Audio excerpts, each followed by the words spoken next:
काहीतरी एका भाषणामध्ये हा बोलला की आम्ही राष्ट्रवादी काँग्रेस पार्टी ही अजित काकांमुळे अजितदादांमुळे सोडली.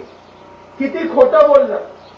नरेंद्रभाई मोदींवर विचार करून विश्वास ठेवून अजितदादांच्या सहमतीने 2019 मध्ये आम्ही राष्ट्रवादी काँग्रेस सोडून भारतीय जनता पक्षामध्ये प्रवेश केला.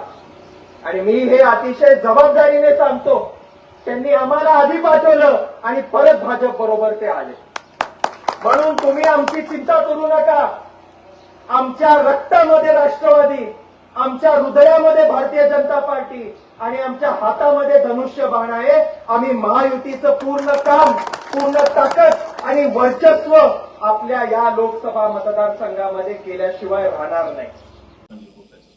मला वाटते ह्याचं व्हेरिफिकेशन किंवा ह्याचं स्पष्टीकरण तुम्ही अजितदादा पवार यांच्याकडनंच घेणं अपेक्षित आहे की बाबा तुमचं हे जे षडयंत्र आहे राष्ट्रवादी फोडायचं ते 2019 पासनं त्या ठिकाणी चालू होतं का?